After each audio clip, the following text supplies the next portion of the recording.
रामराम रेशीम उद्योजक. थंडी वाढलेली आहे. रेशीम शेतकऱ्यांना अडचण येत आहे. आपल्या आळ्या पाला कमी खात आहेत. सकाळी पानावर दव खूप आहे. रात्रीचं टेम्परेचर खूप लो होत आहे. लोक वेगवेगळे जुगाड करत आहेत. मरकुरी लावत आहेत, लाईट लावत आहेत. या सर्व गोष्टींचा विचार करता आपण थंडी तर जास्त कमी करू शकत नाहीत बाहेरची, पण आपण या गोष्टीचं नियोजन चांगलं करू शकतो. दिवसामध्ये आपण असं काय नियोजन केलं पाहिजे की आपण चांगल्या प्रकारची बॅच काढू शकतो. हे सर्व नियोजनावर आधारित आहे. एक साधं लॉजिक आपण लावूयात की दिवसा जरा कमी थंडी असते, रात्रीची थंडी जास्त असते. आळ्यांना खूप जास्त थंडी असल्यानंतर चारा त्या कमी खातात. तर आपण शक्यतो जेवढ्या दिवसा होईल तेवढ्याच वेळेस आपली शेडमध्ये चारा टाकून झाला पाहिजे. तर यावर आपण उपाय काय करू शकतो? शक्यतो फिडिंग ज्यावेळेस गरमी आहे त्याच वेळेस पडली पाहिजे, म्हणजे दिवसा पडली पाहिजे. सकाळची फिडिंग 9 ते 10 आपण केली पाहिजे, म्हणजे आपल्या आळ्यांना खायला भेटेल. आणि संध्याकाळची फिडिंग जी आहे, जी संध्याकाळी आपण करतोय, उशिरा करतोय, तर ती आपली लवकरात लवकर पडली पाहिजे. एक 4-5च्या आसपास पडली पाहिजे, जी 6-7 वाजता आपण टाकतो. त्यांनी काय होईल की आळ्यांना खायला टाईम भेटेल. थंडी वाढल्यानंतर त्या जास्त खात नाहीत. याचा परिणाम आपण थोडासा कमी करू शकतो. आळ्यांना आपण जास्त प्रमाणात चारा नको आहे, जेवढा त्या खातील शिल्लक राहिला नाही पाहिजे. याचं पण आपण गणित केलं पाहिजे, कारण की थंडीमध्ये आळ्या जास्त फिडिंग खातात. आपण चारा आहे त्या प्रमाणातच टाकतो आणि आपला चारा वाया जातो. हे पण लक्षात घेतलं पाहिजे. प्रमाण आपलं आपण ठरवलं पाहिजे की किती आळ्या चारा खातात, आणि त्यांना किमान 2 तास तरी आपल्याला चारा खाता आला पाहिजे उष्णतेमध्ये, हे लक्षात ठेवलं पाहिजे. अजून काय करू शकतो?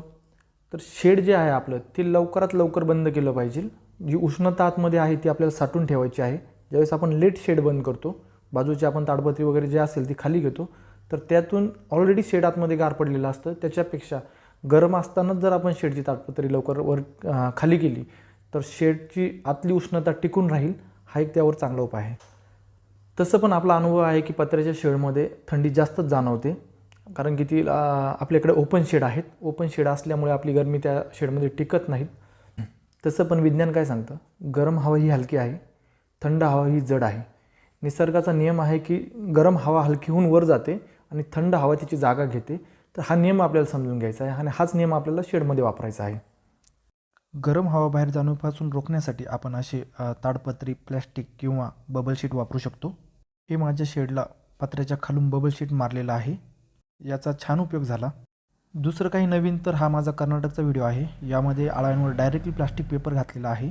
हा कर्नाटकच्या प्रयोगशाळेतला व्हिडिओ आहे.